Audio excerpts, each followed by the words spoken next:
Promotional consideration paid for by the following. Gone are the days of wrestling with our favorite LJN wrestling figures, trying to convince them to stand up. What's a guy to do? I'll tell you what you're supposed to do. You're supposed to get on Etsy and look up 4 Left 3D Creations and get yourself these amazing custom LJN figure stands. There is a custom stand available for every single one of your LJN wrestling superstar figures. Make your display shine by grabbing these custom LJN stands from 4 Left 3D Creations today. Well, hello everybody. It's Jason Up's New Age Revolution. It's The Cave.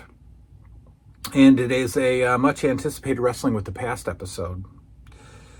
That's right. We haven't been staying up on these Wrestling with the Pasts because I don't know why. So I've decided that at least, I've decided that we're going to do. I'm not going to review everything. The All-Star or the All-American Wrestling is just recap. And primetime wrestling at this point in its existence is just recap. And I watch them, but I don't want to, take photos and write up, my thoughts about recap stuff. So we'll continue to do Championship Wrestling, which is the flagship Saturday show, and we'll continue to do All-Star Wrestling, which is the Maple Leaf show. And, of course, house shows and WrestleMania is coming up and whatever else. TNTs I will probably do, but likely just update you on any big happenings on TNT. Like there's something big coming up with Andre and Vince. I will record that for you. I will talk about that. But All American Wrestling and Primetime Wrestling, you don't want to sit through because it's all recap. So let's go to Championship Wrestling, March 9th, 1985, 22 days away from WrestleMania. We've got, of course, Vince and Bruno in their yellow suit jackets opening the show.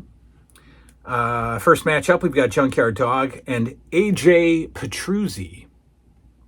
And Howard Finkel, who always gets names correct, is called him AJ Petrucci. And that's just not his name. There's Z's in it. It's not that hard. The ring announcer on Maple Leaf Wrestling can't get his name right to save anything. It's AJ Petrucci, even, all the time on All-Star. But I'm surprised Finkel can't get it. I've said it before. Junkyard Dog is mega over.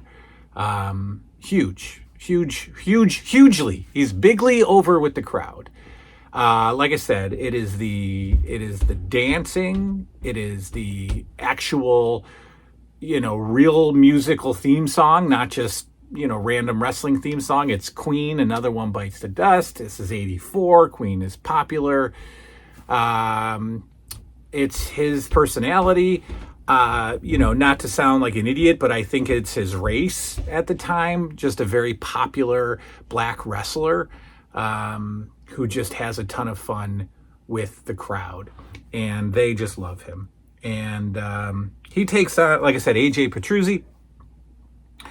Watching the Junkyard Dog and how over he is, like I've said before, I kind of think that he could have had a little Intercontinental title run.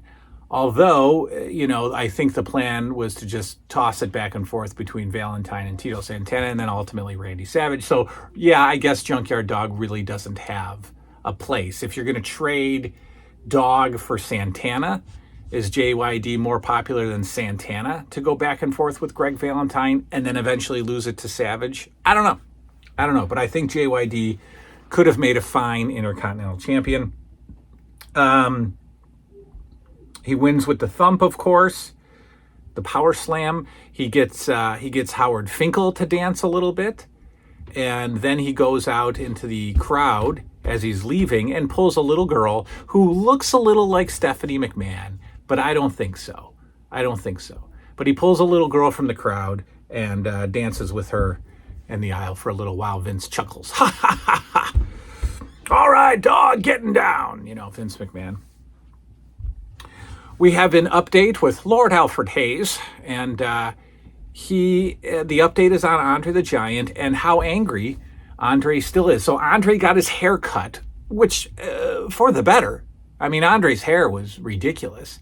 He gets his hair cut in 1984 by Stud and Patera. Patera's gone, by the way. Gets his hair cut by Stud and Patera and Heenan, and he's still angry about it. And Patera is still carrying around a disgusting, smelly bag of hair, right? So they talk about how angry Andre still is about this. And of course, this is the build-up to WrestleMania, the Slam match. They have sort of alluded to the $15,000, which started in '83, by the way. Big John Studd was doing the $10,000 Slam challenge in '83. And they were teasing Andre doing it then. And I think he did Slam Studd in Toronto, I think, before the whole money thing was official, I think. But they've been teasing the Slam challenge since '83. And now they're going to make it official with Andre. We got Morocco versus somebody named Peter Pompei. This is the second time I've seen old Pompei on Championship Wrestling. Don Morocco is focusing on the karate and the nerve holds this week. So we've got a lot of boring, trapezius muscle nerve holds and some really bad, generic karate that Morocco has apparently learned from Mr. Fuji. That's what McMahon and Bruno keep saying. Morocco having his way with his opponent, but like I said, it's a boring match with all of the nerve holds.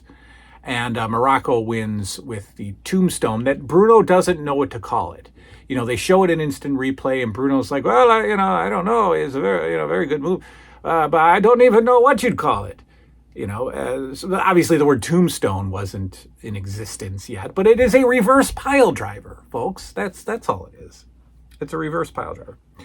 Next up, we get a very strange interview with Freddie Miller, who is not a regular on Championship Wrestling. He is not. He's on the TBS show, but he is not on Saturday morning WWF Championship Wrestling. It's Mean Gene who does these spot interviews, hyping the upcoming house show. Freddie Miller, behind a white WWF backdrop, is talking about the Boston Garden show. So that's, I noted that. I usually don't talk about the interviews, but I noted that because it's strange. It's a weird backdrop that we're not used to seeing, and it's Freddie Miller that we're not used to seeing. Hillbilly Jim versus Charlie Fulton is up next. Just as big as the Junkyard Dog, Hillbilly Jim just gets an insane crowd reaction. They are over the moon about this Hillbilly Jim fella. McMahon, throughout this match, laughs like a complete lunatic. He laughs as Hillbilly comes out. He laughs as Hillbilly just has fun with the crowd. McMahon is just eating up this goofy Hillbilly. And the McMahon chuckle, it's like 4 or 5 or 6 laughs in a row. It's like, ha, ha, ha, ha, ha. All right. Hillbilly Jim. Hillbilly Jim is playing to the crowd the whole match. So we've still got Hillbilly Jim not quite knowing how to wrestle. And we've still got guys bouncing off the ropes and trying to run into Hillbilly Jim. And he just stands there and Charlie Fulton goes flying. And then Hillbilly Jim poses. Oh, ha, ha, ha, ha, look at the big hillbilly. Yeah, hillbilly, get down. That's the match, is just, shoulder block, shoulder block, shoulder block. Charlie Fulton tries to get in a little offense, a little eye raking or something like that. I've counted 5 shoulder blocks so far. Full Nelson attempt by Fulton. Of course, Hillbilly Jim powers out. And, bumps off Charlie Fulton with his butt, which, of course, gets a maniacal laugh from Vince McMahon. Bear Hug wins it, obviously. And I wrote down, we were so simple back then. We were so simple.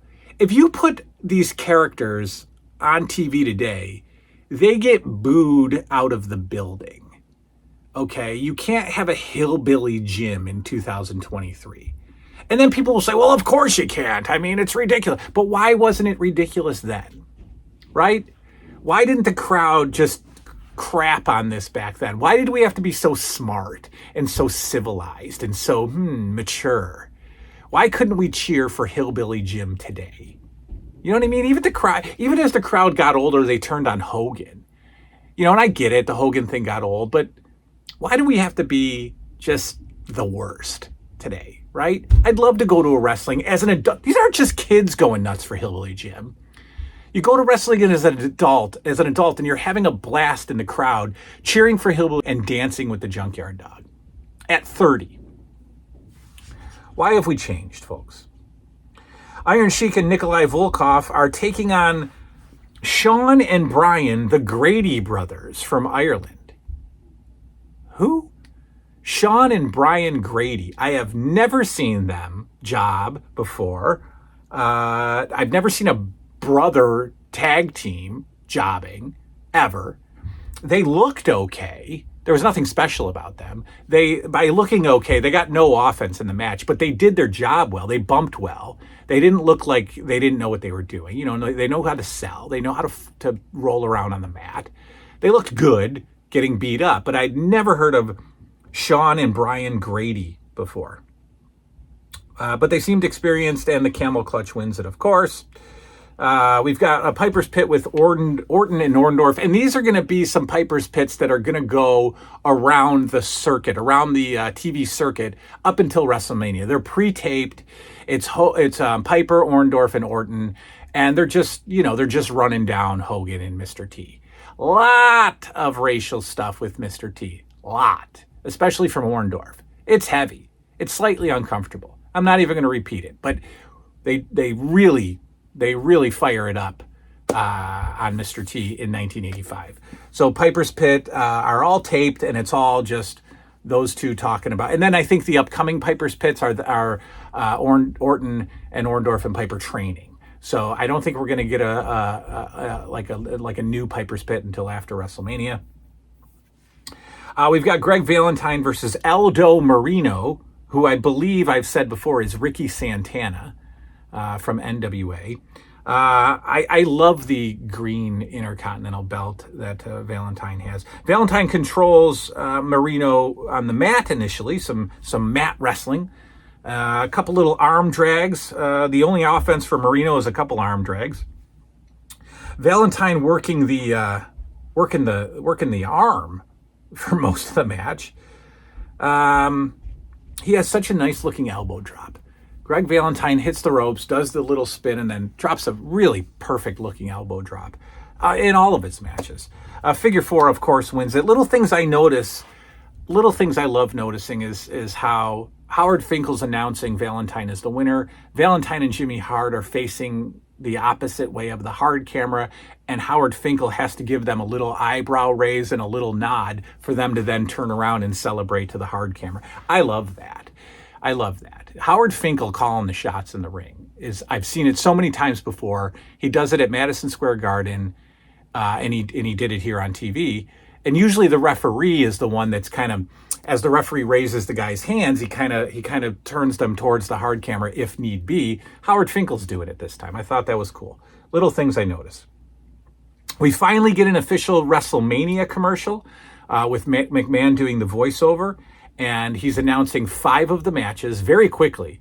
He's like, Andre, Stud, Kai, Richter, Chic, Vulkov, U.S. Express, JYD, Valentine. And he's doing it real quick. And then the whole point of the commercial is to not get over the matches, but to get over the closed circuit locations that you can go and watch WrestleMania 1. Because it is not available in homes. This is all set to the background music of Easy Lover by Phil Collins and Philip Michael Hall. Is that it? Philip Michael Thomas? I don't know. She's an easy lover. She'll get a hold on you. Believe it. That one. Then we go to Hogan and Mr. T training. Of course, Hogan wants to work out with him in Venice Beach. Mr. T wants to take him to the streets and street fight. and we get, you know, some basic Hogan working out clips. We get these all the time when Hogan's training somebody, training Hillbilly Jim, training Mean Gene in '84, and now training Mr. T. They're just hanging and banging in Venice Beach with a whole crowd watching them. Then they go to a gym, and Mr. T is you know, Hogan has the gloves, the mitts, and Mr. T's firing in punches. And then Mr. T just starts to lose it and then starts to attack Hogan. And Hogan, oh, hang on, Mr. T. Oh. And then Mr. T's like, I'm sorry. I thought you were Roddy Piper. I saw Roddy Piper. I just lost it. That's my Mr. T. Okay, all right, calm down. You know, okay, then they start punching again. And Mr. T goes nuts and he's, you know, trying to grapple Hogan. And Hogan's got to push him off. Hang on, big fella, hang on. Then, of course, so then they're punching the heavy bag. And Mr. T, I guess, who's got a little boxing experience, looks okay punching. Then you get Hogan punching the heavy bag, and he's throwing wrestling punches at the heavy bag. And it just exposes so much. Like, he's even, like, putting one hand on the heavy bag and, like, hitting it with his other hand, like they do, you know, Hogan's famous hand punch. And I'm laughing because Hogan is throwing these horrendously bad punches at the heavy bag, and Mr. T's throwing knees at it and elbows. Piper, I'll kill you, Piper, I'll kill you. It's beautiful. Then what? I don't know. Then what do we got? Then it culminates with them running down the street with like 75 people running after them. So silly. You've seen it in Rocky. You've seen it in all kinds of wrestling stuff. Hogan and Mr. T running down the street and everybody running after him. You know, kids and adults running after Hogan and Mr. T as Eye of the Tiger plays. And that's how our show ends, folks. Then we go back to Vince and Bruno, and they run down next week's card. Andre the Giant will be in action, as will Piper and Orndorff. That's interesting. So I assume that Piper and Orndorff just beat the tar out of, you know, two job guys. And I don't know what Andre's going to do. But you know, they're getting ready. We're like I said, today's what did I just say it was? March 9th? March 9th, you know, we're 3 weeks away from WrestleMania or so. So obviously we will have a whole show dedicated to WrestleMania, a bit of a deep dive, as they say. We'll really pick apart the show. So yeah, that's where we're at. I have All American to watch tonight. That's fine. I'll just watch it. I don't need to review it. It's all recap. And then I think I skip All Star, and then I go to another TNT, and then I just do the week before WrestleMania. There is an MSG house show on March 17th or so. So we get an MSG house show before we get WrestleMania. That'll be interesting to see what that's like. A house show at MSG before WrestleMania at MSG 14 days later. So that'll be cool. All right, that's all coming up. Wrestling with the Past. Good night now.